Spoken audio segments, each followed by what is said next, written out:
students, welcome to my channel. I am your CSK sir, your guide to JEE Chemistry. सो अभी हम जो lectures पढ़ रहे हैं वो बेसिकली हाइड्रोकार्बन के बारे में पढ़ रहे हैं, एल्केन और एल्कीन्स अल्काइंस के बारे में। लास्ट लेक्चर में हमने बेसिकली एल्कीन्स की केमिकल प्रॉपर्टीज के बारे में कुछ बहुत ही इंपॉर्टेंट रिएक्शंस को पढ़ा, जैसे कि Markovnikov of addition, anti Markovnikov of addition और हाइड्रेशन ऑफ वाटर। तो अगर आप लोगों ने वो वीडियो अभी नहीं देखा है तो प्लीज आप उस वीडियो को जाकर देखें, और बहुत ही important reactions exam point of view से भी और समझने के लिए भी, आपके आगे के भी चैप्टर्स में वो रिएक्शंस बहुत ज्यादा काम में आने वाले हैं। ओके, तो यहाँ पे जो आज हम पढ़ने जा रहे हैं ये भी हमारे पास बहुत ही इंपॉर्टेंट रिएक्शन है।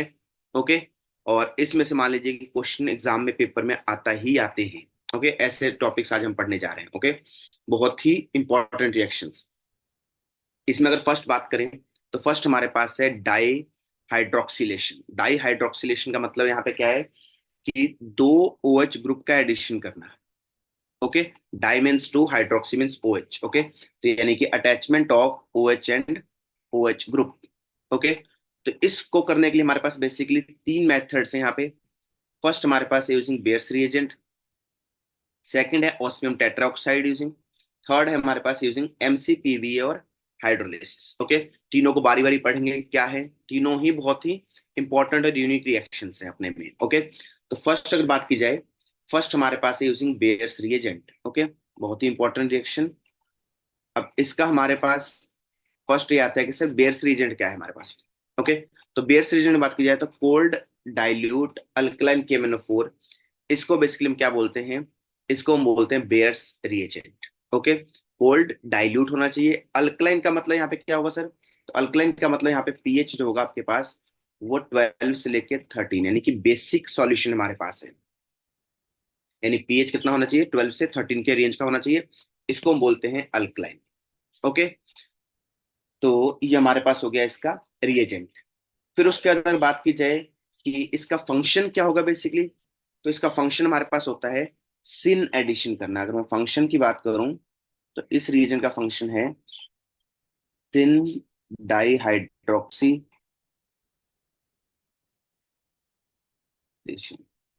सिन का मतलब क्या होता है, सेम साइड पे जाके अटैच होना। फॉर एग्जाम्पल अगर हम बात करें कि हमारे पास डबल बॉन्डेड कार्बन है, इसमें हमने बेसिकली क्या कर दिया, बेयर्स रिएजेंट ऐड कर दिया। ओके, तो बेयर्स रिएजेंट का काम क्या है, डबल बॉन्ड कार्बन को ब्रेक करके उसके जो दो OH ग्रुप का एडिशन करना, वो भी क्या, सिन एडिशन। सिन एडिशन तो देखो कि दोनों OH ग्रुप के साइड लगे, सेम साइड पे जाके लगे। ओके, एंटी का मतलब कहता है एक ऊपर एक कहाँ होता है नीचे। ओके, इसको बोलते हैं एंटी एडिशन। इसके साथ साथ हमारे पास जो KMnO4 है, कोल्ड अल्कलाइन KMnO4 यूज किया था, तो MnO4 हमारे पास क्या कर देगा, MnO2 में कन्वर्ट हो जाएगा, जिसका हमारे पास कलर क्या होता है, ब्राउन PPT। ओके, तो हमारे पास ये रिएक्शन रहेगा। आपको सिर्फ ये याद रखना है, आप अगर कलर को एक बार भूल भी जाए, लेकिन आपको ये याद रखना है कि MnO4 खुद रिड्यूस हो जाएगा, तो Mn+7 में होगा तो उससे कम हो जाएगा अपने पास। ओके, और साथ के साथ ये याद रखना है कि सिन एडिशन होगा। सबसे इंपॉर्टेंट यहाँ पे जो बात है वो हमारे पास है कि सिन एडिशन होने वाला है OH एंड OH ग्रुप का। ओके, डबल बॉन्डेड कार्बन पे OH OH जाके ऐड हो जाएंगे। ओके, इसका आप थोड़ा मैकेनिज्म देख लो, ताकि आपको अगर याद ना भी रहे तो आप खुद से भी सोच सकते हो एक बार के लिए कि हाँ कैसे याद रखा जाए इसको। तो जैसे मैकेनिज्म में देखें तो हमारे पास जो Mn होता है बेसिकली, MnO4- का स्ट्रक्चर कुछ ऐसा बनेगा, K+ में होगा और MnO4-। अब देखो तो MnO4- जो है कंपाउंड के नीचे से ऐड हो रहा है। अगर यहाँ बात की जाए तो ये नीचे की डायरेक्शन से जा रहा है, यानी दोनों ही ऑक्सीजन जो अटैक होने वाले हैं वो कहाँ पे होने वाले हैं, नीचे से जाके अटैच होंगे।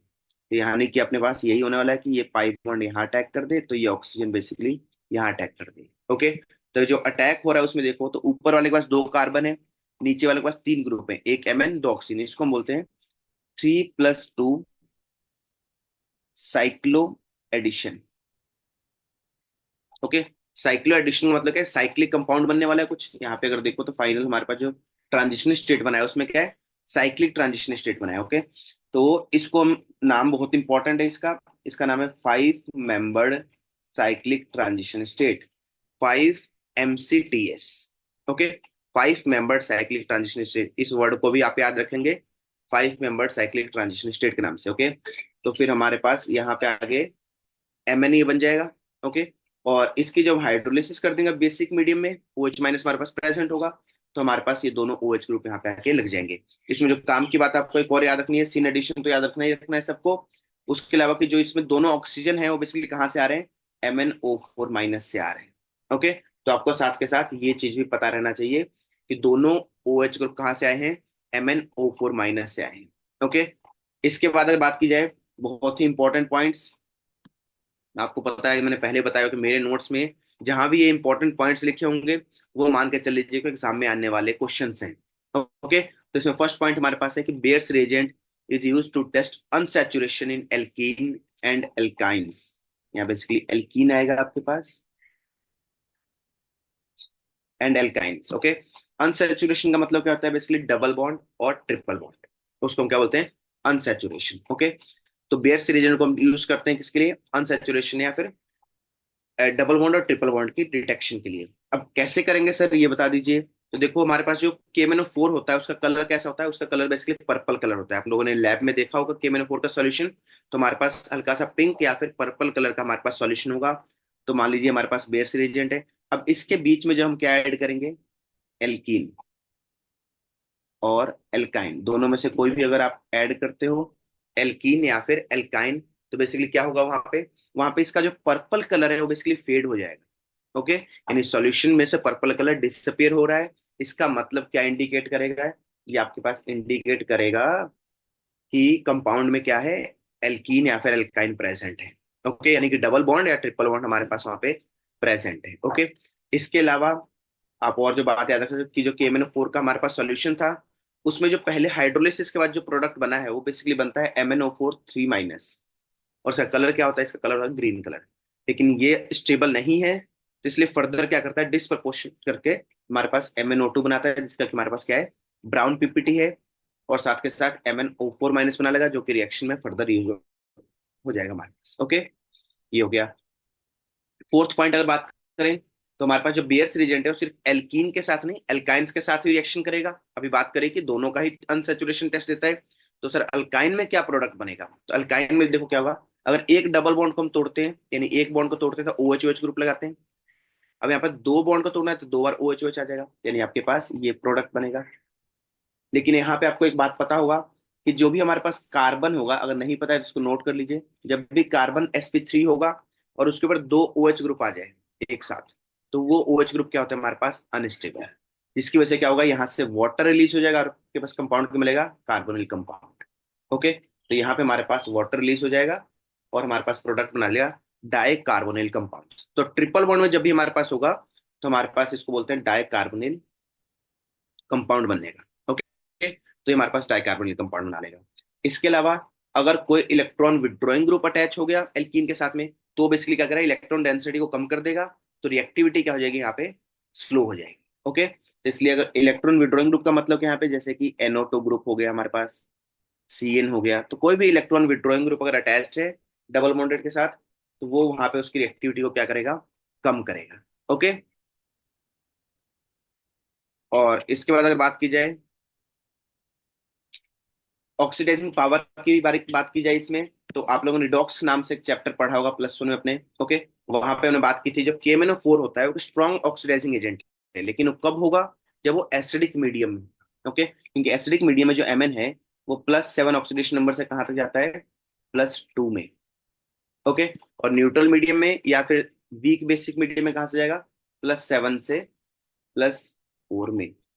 और अल्कलाइन अगर मीडियम है यानी कि स्ट्रॉन्ग बेसिक मीडियम है, तो फिर हमारे पास कहाँ जाएगा, +7 से जाएगा +6 में। तो स्ट्रॉन्ग अगर आप बेसिक एसिडिक मीडियम ले लोगे तो बेसिकली +2 तो जाएगा, यानी कि बहुत ही ज्यादा स्ट्रॉन्ग ऑक्सीडाइजिंग एजेंट है। ओके, तो एसिडिक मीडियम में KMnO4 बहुत ही ऑक्सीडाइजिंग पावर उसकी बहुत ज्यादा होती है हमारे पास। ओके, और इसके अगर सेकंड बात करें, बाय यूजिंग ऑस्मियम टेट्राऑक्साइड।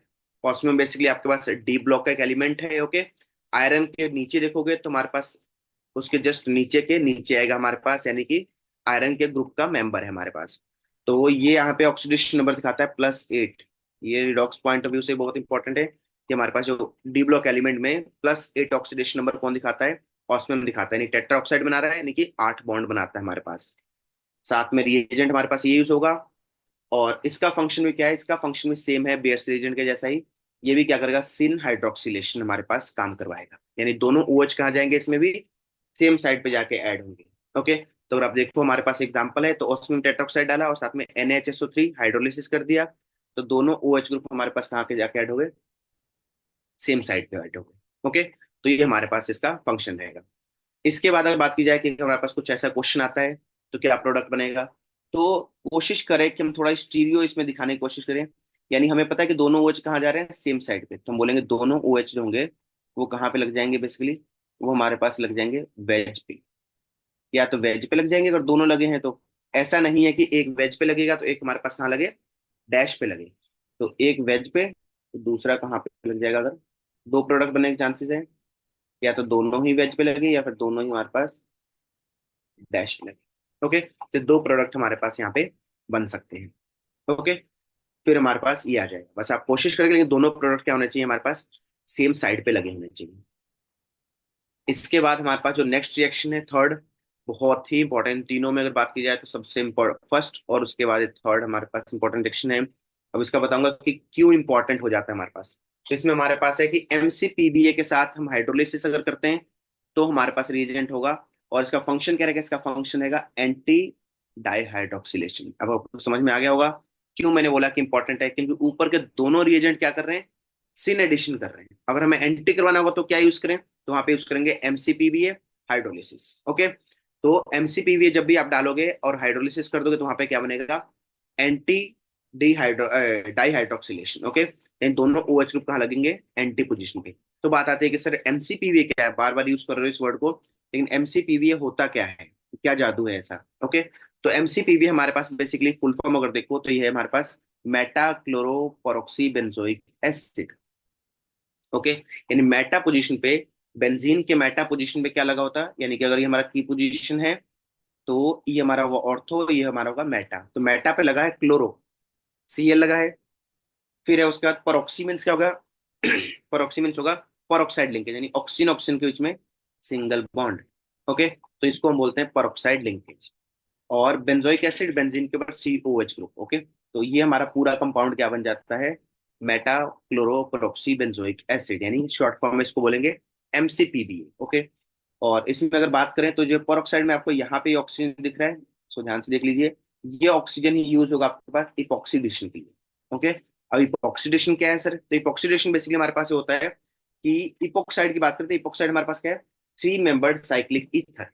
यानी जो ईथर होगा हमारे पास अगर वो साइकिल में ऐसे बना हुआ है तो इसको हम बोलते हैं इपॉक्साइड। ओके, तो इपॉक्साइड बनाने के लिए बेसिकली हम क्या करते हैं, MCPBA का यूज करते हैं। ओके, तो MCPBA जहां भी यूज होगा वहां पे क्या बनेगा आपके पास, इपॉक्साइड बनेगा। ओके, यानी साइक्लिक ईथर बनने वाला है। ओके, और यहाँ पे एक और इंपॉर्टेंट पॉइंट कि जो पेरोक्साइड हमारे पास होता है, पेरोक्साइड का जो ऑक्सीजन है वो बेसिकली नेसेंट ऑक्सीजन देता है, तो एक इलेक्ट्रोफिलिक ऑक्सीजन की तरह एक्ट करता है। यानी जहां भी हमें ऑक्सीजन इलेक्ट्रोफाइल के लिए चाहिए वहां पे हम क्या यूज करेंगे, वहां पे हम यूज करने वाले हैं पेरोक्साइड। ओके, तो यहाँ पे कुछ एग्जांपल सब करते हैं कैसे होगा रिएक्शन हमारे पास। तो फर्स्ट अगर एग्जांपल देखो तो MCPBA का मैंने क्या फंक्शन लिखा है कि अगर अकेला MCPBA गिवन है तो सिर्फ इपॉक्साइड बनाएगा। यहाँ पे फर्स्ट आप हम सिर्फ MCPBA के रिएक्शंस करेंगे, तो MCPBA अगर आपके पास अकेला गिवन है तो ये सिर्फ इपॉक्साइड यानी कि साइक्लिक ईथर आपके पास ऐसे बना लेगा।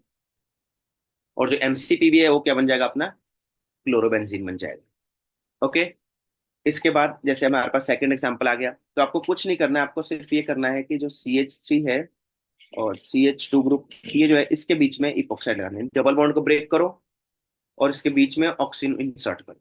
बस ये करना है आपको, डबल बॉन्ड ब्रेक किया, उसकी जगह साइक्लिक ईथर हमारे पास बना दिया। थर्ड में फटाफट अब रिएक्शंस को हम करेंगे। थर्ड में अगर बात करें तो लो जी सर बन गया, कुछ नहीं करना है, डबल बॉन्ड की जगह ऑक्सीजन लगा देना है। ओके, लेकिन यहाँ पे एक नेक्स्ट क्वेश्चन आ गया, थोड़ा सा चेंज कर दिया हमने क्वेश्चन में। अब हमारे पास दो डबल बॉन्ड है लेकिन MCPB हमने सिर्फ एक ही डाला है। ओके, तो दो डबल बॉन्ड है, MCPB एक है हमारे पास, तो क्या काम करेगा, कहाँ अटैक करेगा सर। ओके, तो यहाँ पे हम बात करेंगे कि जो भी हमारे पास डबल बॉन्ड के पास ज्यादा अल्फा हाइड्रोजन होंगे यानी मोर सब्सटीट्यूटेड होगा, उस पे जाके अटैक करेगा। तो अगर काउंट करें, इस डबल बॉन्ड के पास कितने अल्फा हाइड्रोजन, तीन, तीन छः, यहाँ पे दो होंगे, आठ, और ये 10। यानी इसके पास हमारे पास है 10 अल्फा हाइड्रोजन। इस वाले के पास कितने हैं? तो दो यहाँ पे होंगे और दो यहाँ पे, यानी 4 अल्फा हाइड्रोजन। यानी कहाँ अटैक होने वाला है, जहां पे 10 अल्फा हाइड्रोजन है, तो हमारा प्रोडक्ट क्या बनेगा, ये दोनों मिथाइल ग्रुप हो गए, यहाँ पे लगा दीपक साइड, ये डबल बॉन्ड ऐसा ही पड़ा रहेगा। ओके। तो जो भी ज्यादा सब्स्टिट्यूटेड होगा उस पे बेसिकली अटैक करेगा और वहां पे जाके लग जाएगा। ओके। इसके अलावा अगर आपको बेंजीन में कोई ऐसा देता है तो बेसिकली इसमें ध्यान रखें कि एमसीपीवीए डबल बॉन्ड जो बेंजीन के होते हैं यानी एरोमेटिक रिंग के होते हैं उनको इपोक्साइड नहीं बना पाएगा। ओके।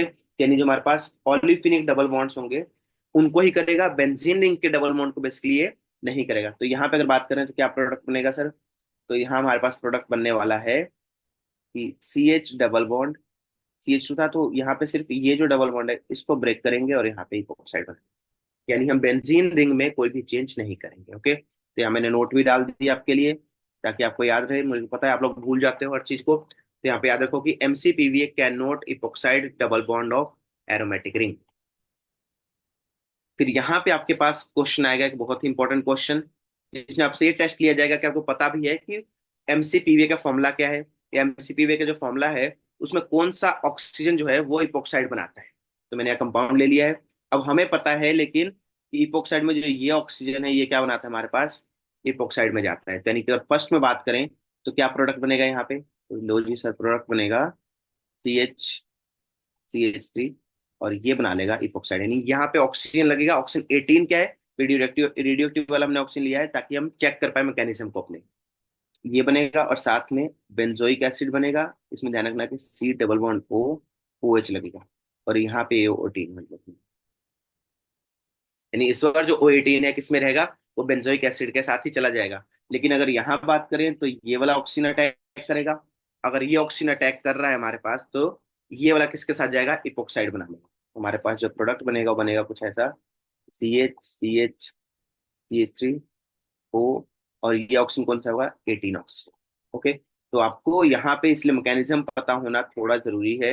यानी आपको बस मैकेनिज्म डिटेल में नहीं जाएंगे लेकिन हमें पता होना चाहिए कि कौन सा ऑक्सीजन जो है इसका ऑक्सीजन कहाँ पे जा रहा है, कहाँ पे अटैच हो रहा है। ओके। तो इस चीज के लिए आपको पता होना चाहिए। ओके। इसके बाद सेवंथ क्वेश्चन में अगर बात करें तो सेवंथ क्वेश्चन मैंने इंक्लूड किया है दो तीन डबल बॉन्ड। यानी नंबरिंग डाल लो, वो 1 2 3 और एक इक्वलेंट हमने एमसीपीवी का यूज किया है। आपको ये बताना है कि 1 2 3 में से कौन सा डबल बॉन्ड इपोक्साइड में कन्वर्ट होगा। आप इसका आंसर कमेंट सेक्शन में बताइए मेरे को। ओके। फिर मैं बताऊंगा कि उसका आंसर सही है या फिर आपके पास गलत है। ओके। इसके बाद अगर बात की जाए नेक्स्ट एट्थ में अगर बात कर लें तो एमसीपीयू हमने डाला है। फिर से सेम क्वेश्चन है कि दो डबल बॉन्ड है 1 और 2, कौन सा जाएगा? तो यहाँ पे आपको कंसेप्ट पता होगा कि दोनों में से कौन सा जाता है जहां पे मोर सब्स्टिट्यूटेड एल्कीन हो यानी अल्फा हाइड्रोजन तो ज्यादा हो। तो इस डबल बॉन्ड के पास अगर बात करें तो 3 3 6 7 8 अल्फा हाइड्रोजन है। तो अब इसलिए ये वाला हमारे पास क्या होगा? पहले जाएगा। हमारे पास बनेगा CH2 double bond CH CH2 CHO, और इसके पास सीधे हमारे पास आ जाएंगे दो CH। तो ये हमारा क्या बन जाएगा? फाइनल। ओके। फिर इसके बाद बात करें कि इपोक्साइड बनाने के लिए सर इसके अलावा और क्या क्या यूज कर सकते हैं। तो इपोक्साइड बनाने के लिए हम यूज कर सकते हैं सिल्वर के ऑक्साइड्स। ओके। सिल्वर का ऑक्साइड भी हमारे पास क्या बना देगा? इपोक्साइड बना लेगा। तो जब भी आप सिल्वर ऑक्साइड के साथ में हीट करेंगे तो हमारे पास इसमें क्या प्रोडक्ट बनेगा? तो CH2 CH2O और O। तो हमारे पास ये हमारा प्रोडक्ट नहीं सेम। अगर या तो Ag2O यूज कर लो या AgO2 के साथ, दोनों में प्रोडक्ट क्या बनने वाले हैं? सेम बनने वाले हैं। ओके। तो ये हमारे पास बेसिकली क्वेश्चन रहेगा। ओके। इसके अलावा अब अगर बात करें सर अभी तक तो हम इपोक्साइड बना रहे हैं लेकिन टॉपिक तो हम पढ़ रहे हैं कि इसमें दो OH लगाने हैं। दो OH कैसे लगेंगे? तो यहाँ पे काम आएगा हमारे पास जो हम सेकंड स्टेप में बात कर रहे थे कि वाटर डालना पड़ेगा यानी कि हाइड्रोलिसिस करना पड़ेगा एसिडिक मीडियम में। तो देखो हमने एमसीपीवी डाला, इसका हमने फंक्शन पढ़ लिया क्या कर देगा? इपोक्साइड बनाने। ओके। तो इपोक्साइड जो बना उसके अब क्या करेंगे हम? हाइड्रोलिसिस। तो हाइड्रोलिसिस कैसे होगा? तो हाइड्रोलिसिस हमारे पास ये होने वाला है कि H3O+ का मतलब क्या होता है? इसका सिंपल सा मतलब होता है H+ और वाटर। ओके। तो ऑक्सीजन के पास लोन पेयर प्रेजेंट है, जी प्रेजेंट है, तो ये वाटर से क्या करेगा? H ले लेगा। H+ जो हमने सोल्यूशन में डाला हुआ है इससे क्या करेगा? H ले लेगा। तो यहाँ पे OH बन गया और ऑक्सीजन पे क्या चार्ज आ गया? Positive charge. अब ऑक्सीजन में जब पॉजिटिव चार्ज आएगा तो कोई बॉन्ड तोड़ना चाहेगा अपना। तो कौन सा बॉन्ड तोड़ेगा? जहाँ पे कार्बोकेटाइन क्या बने? स्टेबल। यानी यहाँ पे अगर डेल्टा प्लस आयन की टेंडेंसी ज्यादा होगी तो यहाँ पे डायरेक्टली अब कार्बोकेटाइन नहीं बनेगा क्योंकि 3 मेंबर रिंग में जब भी पॉजिटिव चार्ज आएगा तो हमारे पास प्रॉपर कार्बोकेटाइन फॉर्म नहीं होता है। तो यहाँ पे साथ के साथ ही क्या कर देगा, वाटर अटैक कर देगा इसके ऊपर। अगर वाटर अटैक करेगा तो ये बॉन्ड अब इजिली ब्रेक हो सकता है। तो देखिए कि हमारे पास प्रोडक्ट क्या बन गया, ये बन चुका है। ओके, और यहाँ पे अगर ये प्रोडक्ट बना तो आप देखो कि जब ऑक्सीजन के ऊपर पॉजिटिव चार्ज है तो यहाँ से एक एच रिलीज कर देगा। तो ये जो हमने यहाँ पे डाला था, यानी बोल सकते हो कैटलिस्ट की तरह यूज हो रहा है, और एच हमारे पास यहाँ पे डायरेक्टली लग जाएगा। तो आप देखो कि यहाँ पे बहुत ही सिंपल सी बात है कि जहाँ पे इपोक्साइड का ऑक्सीजन था उसके ऑपोजिट डायरेक्शन में वाटर ने क्या किया है, अटैक किया है। यानी कि जो ओ एच लगेगा वाटर से वो कहाँ लगेगा, इपोक्साइड वाले ऑक्सीजन के ऑपोजिट डायरेक्शन में। ओके, इसलिए हम इसको क्या बोलते हैं, एंटी एडिशन। देखो तो दोनों ओ एच कहाँ लगे हुए हैं, ऑपोजिट डायरेक्शन में, इसलिए इसका नाम क्या है हमारे पास, इसका नाम है एंटी एडिशन।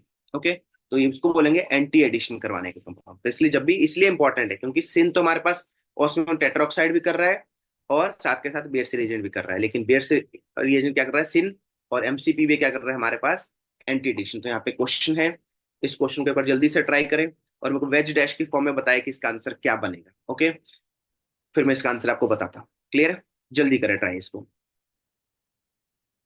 तो इसका जो हमारे पास आंसर होगा, पहले में बेयर्स रीजन डाला है तो हमें पता है बेयर्स रीजन क्या करेगा, सिन एडिशन।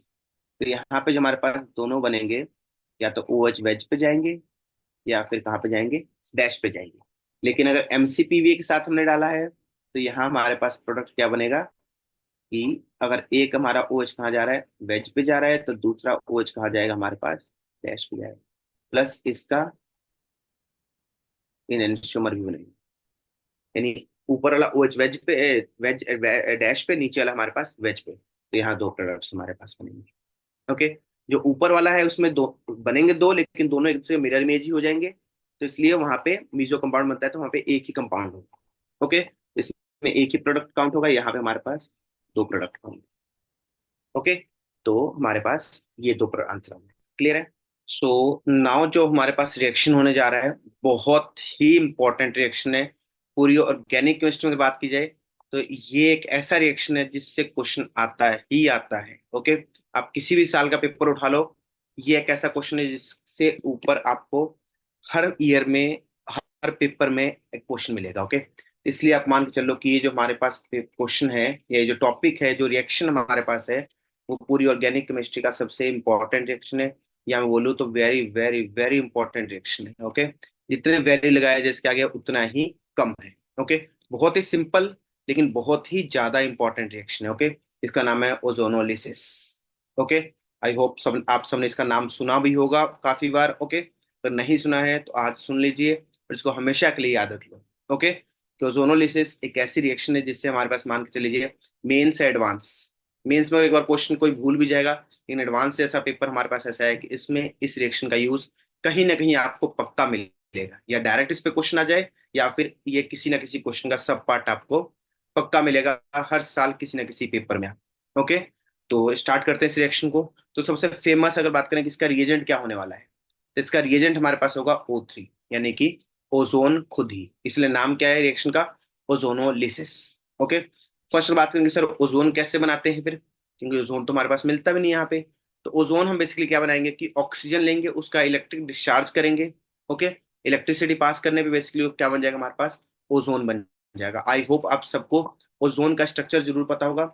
ओजोन का जो बात करें स्ट्रक्चर की, तो ओ डबल बॉन्ड होगा और एक हमारे पास कोऑर्डिनेट बॉन्ड होता है ऑक्सीजन के साथ में, या फिर आप इसको मॉडर्न डेफिनेशन में अगर बात करें तो हम कुछ ऐसा लिखते हैं कि ऑक्सीजन पर नेगेटिव चार्ज, इसके ऊपर पॉजिटिव चार्ज। ओके, और ओजोन जो हमारे पास होता है एक बहुत ही अच्छा इलेक्ट्रोफाइल है। ओके, और ये एल्कीन और एल्काइन के साथ बहुत ही विग्रस रिएक्ट करता है, नहीं बहुत ही फास्ट रिएक्शन होने वाला है ओजोन का, तो इसलिए हम एल्कीन और एल्काइन दोनों में ही इसका बहुत अच्छे से एडिशन कर सकते हैं। ओके, तो अगर बात की जाए कि रिएक्शन कैसे होगा सर, इसका मैकेनिज्म देख लो एक बार कि मैकेनिज्म क्या होने वाला है और रिएक्शन क्या होने वाला है हमारे पास। ओके, तो पहले जो हमारे पास बात करें कि ओजोन अगर हमारे पास रिएक्ट करता है तो जो हमारे पास पाई बॉन्ड है, जो इलेक्ट्रॉन डेंसिटी है, वो बेसिकली इस कार्बन के ऊपर अटैक करेगा, जिसके बाद ये जो नेगेटिव चार्ज हमारे पास यहाँ प्रेजेंट है, ये इस कार्बन के ऊपर अटैक कर देगा, यानी एक ट्रांजिशन स्टेट से हमारे पास मिलेगा जो कि बीच में बनेगा। ओके, जिसका नाम है मोलोजोनाइड।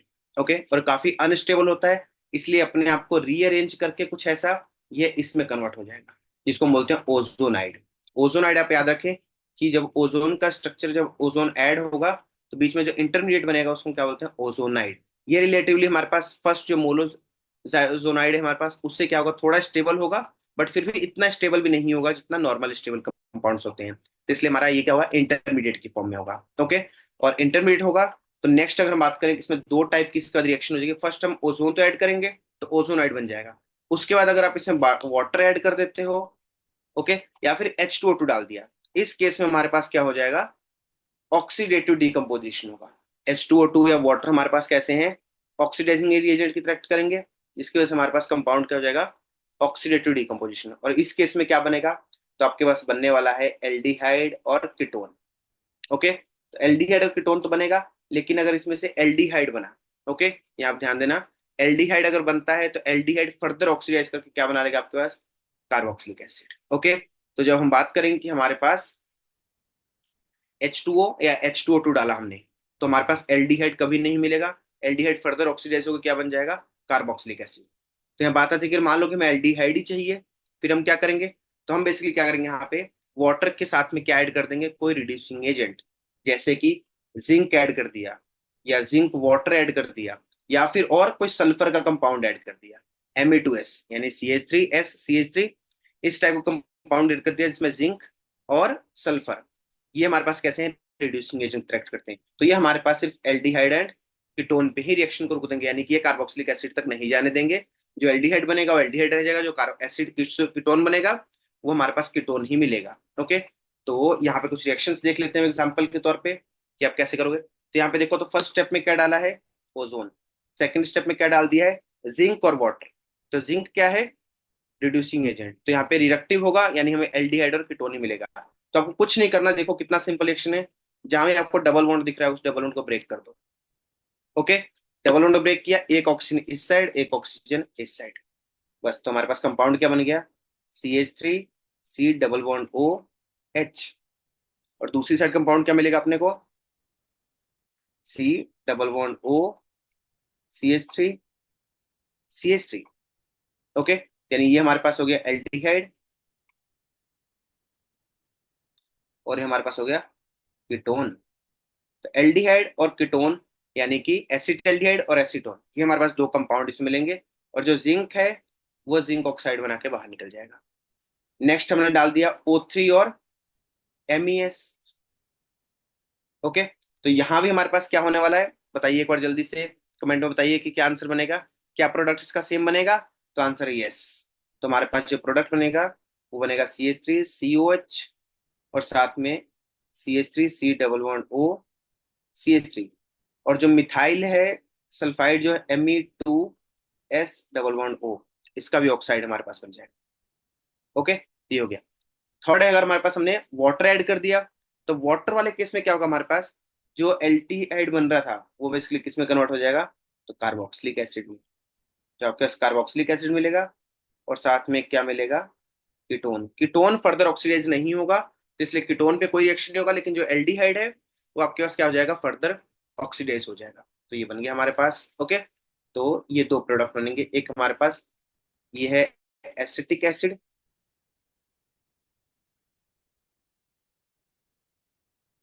और ये हमारे पास है एसीटोन।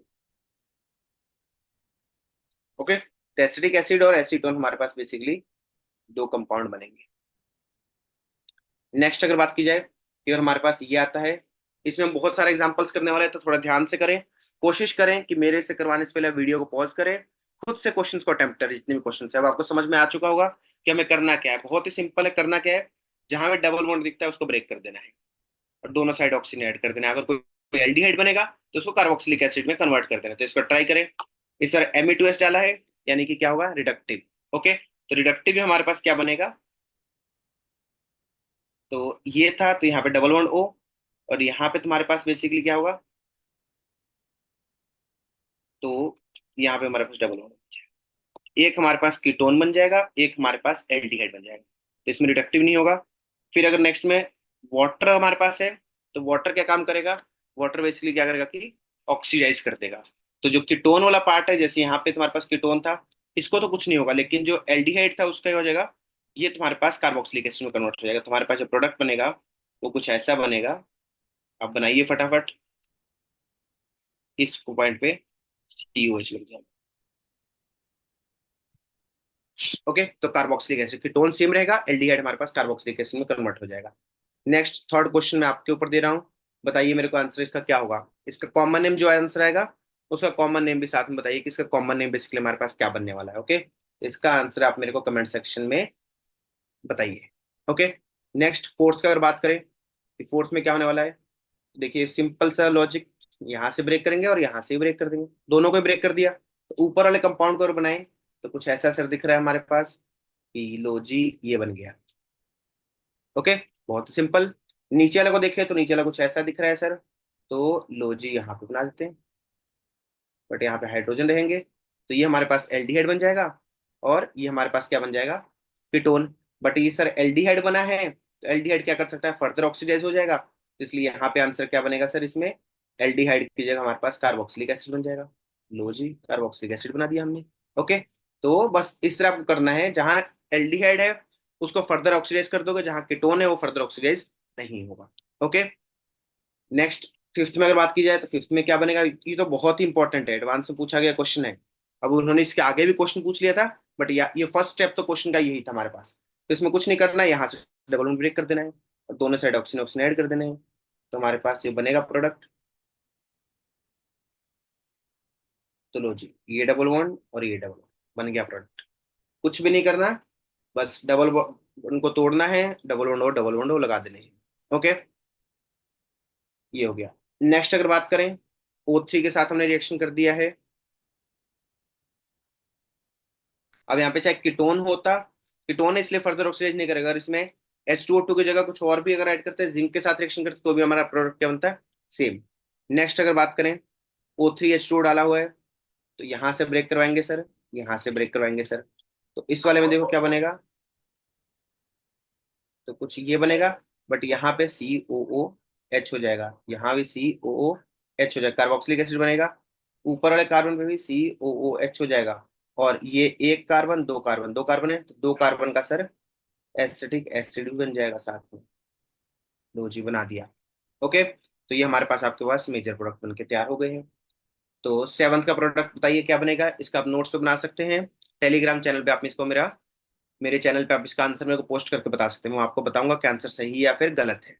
ओके, इसके अलावा एट्थ क्वेश्चन मैं आपको बताता हूँ, एट्थ क्वेश्चन का आंसर क्या होगा।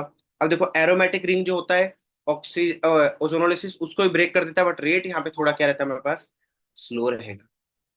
ओके, तो रिएक्शन में रेट स्लो रहता है, बट होगा वही काम, यहाँ से ब्रेक करो, यहाँ से ब्रेक करो, यहाँ से ब्रेक करो।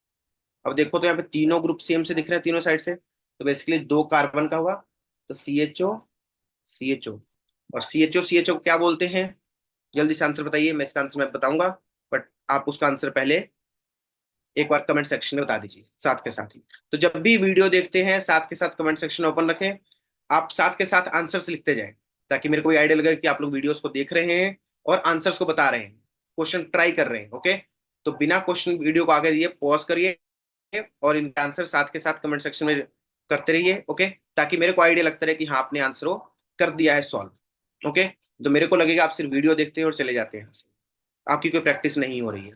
ओके, तो ये बन गया है, इसको हम बोलते हैं ग्लाइयोक्सल। अब इसका नाम अगर आपको याद नहीं था तो प्लीज इसको याद रखें, काफी इंपॉर्टेंट हमारे पास है। ओके, तो ग्लाइयोक्सल। नेक्स्ट नाइन्थ बहुत ही इंपॉर्टेंट है ये भी हमारे लिए। ओके, इसमें अगर देखें तो हमारे पास बेसिकली ऑर्थोजाइलिन है, इसका कॉमन है हमारे पास क्या है, ऑर्थोजाइलिन। अब देखो यहाँ ब्रेक करवाने के लिए हमारे पास क्या है कि पहले आप इसका स्ट्रक्चर बनाए, क्योंकि बीच में सर्कल दिया है तो मैं नहीं पता डबल बॉन्ड कहाँ पे होगा, तो मैं बोलता हूँ कि ये है हमारे पास एक पॉसिबिलिटी कि डबल बॉन्ड ये हो जाए, और दूसरी पॉसिबिलिटी हमारे पास है कि डबल बॉन्ड यहाँ आ जाए। ओके, तो अब अगर ब्रेक करते हैं तो एक हमारे पास कंपाउंड ये है और ये है, दूसरे में अगर ब्रेक करेंगे तो ये आएगा और ये आएगा। ओके, तो यहाँ पे अगर टोटल पूछा जाए कि कितने डिफरेंट प्रोडक्ट्स बनेंगे, तो हमारे पास डिफरेंट प्रोडक्ट्स की बात की जाए, एक हमारे पास डिफरेंट ये दिख रहा है सर, दूसरा डिफरेंट, ये दोनों क्या है, सेम है। ओके, लेकिन ये हमारे पास क्या होगा, डिफरेंट होगा, तो टोटल हमारे पास दो प्रोडक्ट्स होंगे, कि ये और ये प्रोडक्ट। ओके, यहाँ पे अगर बात करें तो ये एक डिफरेंट प्रोडक्ट है, और फिर ये और ये हमारे पास दोनों क्या हो जाएंगे यहाँ पे, सेम, तो टोटल हमारे पास इसमें आपको तीन प्रोडक्ट्स दिखेंगे क्योंकि ये और ये फिर क्या होंगे यहाँ पे, सेम प्रोडक्ट्स। तो कौन कौन से सर प्रोडक्ट्स बनेंगे हमारे पास, एक बार बना लीजिए प्रोडक्ट। एक आपके पास बनेगा CH3। अब ध्यान रहे कि इसमें हमने ओजोनोलिसिस किया है जिंक वाटर के साथ, इसलिए सिर्फ रिडक्शन वाले कंपाउंड्स बनेंगे। तो C+H, मैं प्रोडक्ट लिख दे रहा हूँ आपने देख के। आप एक और खुद से ट्राई करें फिर मैच करें आंसर, ओके। दूसरा दो कार्बन का ही है सर, तो CHO ग्लाइकोल की बात करें। थर्ड ये हमारे पास ये रहेगा, इसमें दो मिथाइल ग्रुप के साथ में है, तो ये हमारे पास बनेगा कुछ ऐसा, CH3 C++O ओके। तो ये तीन हमारे पास डिफरेंट डिफरेंट प्रोडक्ट्स बनेंगे। आप इसके नंबर काउंट करें कि किसके कितने मोल्स बन रहे हैं इसमें, ओके। 10th क्वेश्चन आप खुद से ट्राई करेंगे, 11th क्वेश्चन में भी आप पे छोड़ रहा हूँ, आप इसका आंसर खुद से बनाएं, ओके। 11th में बस एक थोड़ा सा एक और ट्राई कर लें, फिर मैं इसका आंसर आपको बताता हूँ क्या होने वाला है यहाँ पे। तो यहाँ पे क्या डिफरेंट होने वाला है 11th में, तो देखो, जो हमारे पास प्रोडक्ट बनेगा CH3C, यहाँ से ब्रेक करेगा, तो ये हमारे पास आएगा CH3 डबल बॉन्ड O, और यहाँ पे होगा C++O, H और H। अब ये कंपाउंड हमारे पास कौन सा है, ये है फॉर्मिक एसिड, सॉरी फॉर्मेल्डिहाइड है। तो फॉर्मेल्डिहाइड हमारे पास जो होगा, अगर ऑक्सीडाइजिंग एजेंट के साथ लिखा हुआ है, तो बेसिकली इसको किस में कन्वर्ट कर देगा, फॉर्मिक एसिड को, ओके। और फॉर्मिक एसिड H2O2 की प्रेजेंस में फर्दर ऑक्सीडाइज हो जाएगा, तो हमारे पास क्या बना लेगा बेसिकली, CO2 और वाटर, H2CO3 बनाएगा जो कि CO2 और वाटर में डिसोशिएट कर जाएगा, ओके। तो हमारे पास जब भी आपके पास फॉर्मिक एसिड बनेगा, ऑक्सीडेशन होगा, तो वहां पे आप क्या करेंगे, H2O+CO2 का रिलीज करवा देंगे। नेक्स्ट यहाँ पे बनाइए प्रोडक्ट, क्या बनेगा, दोनों ब्रेक हो जाएंगे, यानी आपके पास क्या मिलने वाला है प्रोडक्ट, कुछ ऐसा मिलने वाला है sir, C++O OH, C++O OH। यहाँ पे फिर मैं थोड़ा ट्विस्ट देता हूँ आपको कि इस क्वेश्चन में हमने क्या करा, आपको ये करना है कि इस क्वेश्चन में आगे फर्दर हीट कर दिया है, जो प्रोडक्ट आपको मिला है उसको हमने फर्दर हीट कर दिया, तो क्या प्रोडक्ट बनेगा। तो सर यहाँ प्रोडक्ट ये बनेगा, अगर आपने रिएक्शंस को थोड़ा अच्छे से देखो, सोचो इस रिएक्शन में क्या हो रहा है। हमने एल्केन में एक रिएक्शन पढ़ा था, डी कार्बोक्सिलेशन और कार्बोक्सिलिक एसिड, ओके। तो डी कार्बोक्सिलेशन में कहते हैं जब भी हमारे पास बीटा कीटो होगा, यानी ये कार्बोक्सिलिक एसिड है तो इसके रिस्पेक्ट में अल्फा और बीटा, बीटा पे डबल बॉन्ड O लगा हुआ है, इस केस में अगर हीट करेंगे तो CO2 गैस क्या होगी, अपने आप रिलीज कर जाएगी, तो हमारे पास फाइनल क्या होगा, CO2 गैस रिलीज हो जाएगा, और साथ में क्या बनेगा, तो CH3C++O OH, तो एसिडिक एसिड बनेगा और CO2 होगा, तो कितने कितना बनेगा हमारे पास, दो दो मोल्स दोनों के बनेगा, 2 मोल्स ये और 2 मोल्स, ओके। तो नेक्स्ट में अगर देखें तो नेक्स्ट में क्या बनने वाला है, नेक्स्ट में भी हमारे पास कार्बोक्सिलिक एसिड ब्रेक करोगे, यहाँ पे 2 मोल्स इसके बनेंगे, ऊपर एक नीचे। ऊपर वाला कंपाउंड अगर देखें तो C++O इसी के 2 मोल्स बनने वाले हैं।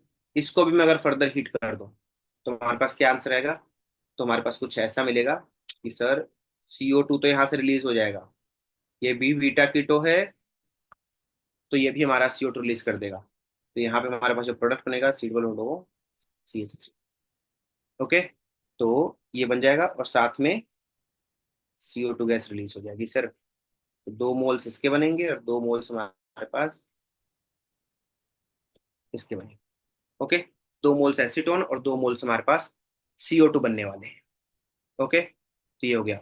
लास्ट में सर हमारे पास एक टॉपिक और बच जाता है, यहाँ पे आप देखेंगे ओजोनोलिसिस ऑफ अल्काइंस। अभी हम जो बात कर रहे थे किसकी बात कर रहे थे, एल्कीन्स के बारे में बात कर रहे थे बस, और यहाँ पे हम बात करने जा रहे हैं ओजोनोलिसिस की, ओके, ऑफ एल्काइंस के बारे में। अल्काइंस क्या होंगे बेसिकली, जहाँ पे ट्रिपल बॉन्ड होगा, तो यहाँ पे बेसिकली आप ध्यान देंगे कि जो हमारे पास रिडक्टिव ओजोनोलिसिस होगा, और रिडक्टिव ओजोनोलिसिस का मतलब क्या है कि हमारे पास जिंक और वाटर ऐड किया हुआ है, और ऑक्सीडेटिव ओजोनोलिसिस का मतलब क्या है, फर्स्ट ऑफ ऑल ओजोन तो ऐड करेंगे, यहाँ पे ओजोन के साथ साथ में या तो वाटर ऐड कर दिया है या फिर H2O2 ऐड कर दिया है। दोनों रिएजेंट आपको याद रखना है कि जिंक है या फिर नॉर्मल वाटर ही डाल दिया है। तो जो हमारे पास रिडक्टिव ओजोनोलिसिस होगा, तो हमारे पास प्रोडक्ट बनेगा डाई कार्बोनिल कंपाउंड, यानी दो double bond C, C double bond बनेंगे।